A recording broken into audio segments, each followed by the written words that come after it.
So, what's up, gamers? Welcome to How to Make a Banger YouTube thumbnail and get 1 million views by me, Remy.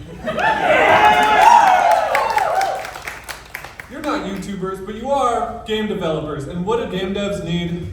A social media campaign. You need to be able to market your game. All right, these are some great videos from great games. All right, now who am I to tell you what to do? This is me. I got 1.2 million views on this thing. That's pretty cool. Originally, the graph kind of looked like this. Can you spot where I changed the thumbnail?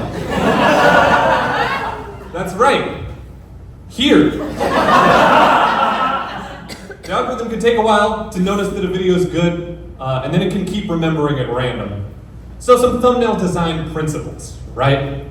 Title and thumbnail are one unit. This is one thing.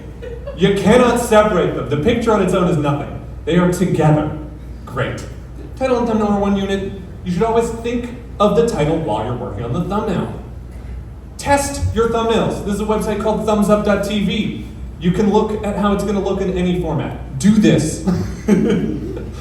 On that note, don't duplicate information. Title and thumbnail are, again, one unit. If your video says episode 1, don't say it again in the thumbnail. Okay, next step. The 3-object rule. 3 objects maximum. I'm dead serious about this. Have you looked at your homepage recently? It's kind of overwhelming. Did you see the gorilla?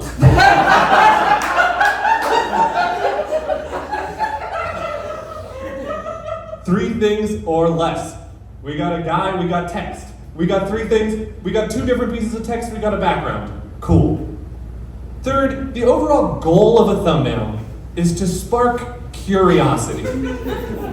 You want to get people curious enough to click and learn more. It has to be clear what they're getting into, but there should be some amount of unknown. So, let's see some examples. This is giving nothing. Just a year later, this same developer made this video. This one did great. It sparks curiosity. Why is he dressed like that?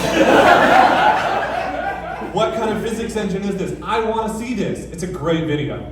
Now again, this one does not spark a question. The text is covered by the timestamp, and that 7.5 is really not convincing me that this matters. It wasn't even a full episode. Now, on a related note, don't put red at the bottom of your thumbnail, because it'll make it really hard to tell if you've watched it or not. Oh, how did that get up there?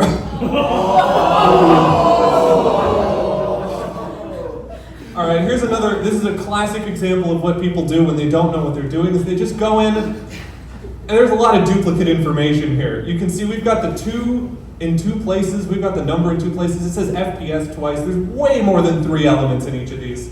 And then 5 years later, the same developer makes this banger, all right? I want to watch this. I found this while looking up game dev videos. I'm going to watch this when I get home. That looks fun.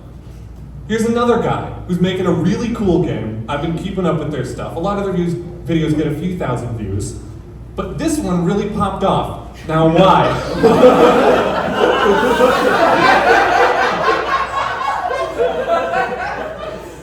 Well, first up, 3 objects. We've got kind of a background, we've got a sword, and we've got that fucking thing. And it sparks a question.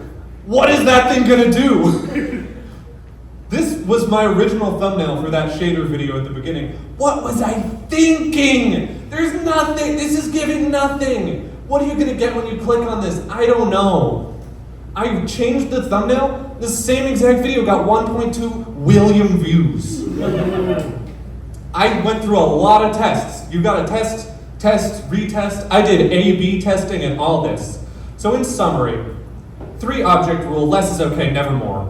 Title and thumbnail are a unified whole, and spark curiosity. Now, I would like to present to you the perfect thumbnail incorporating all of these factors.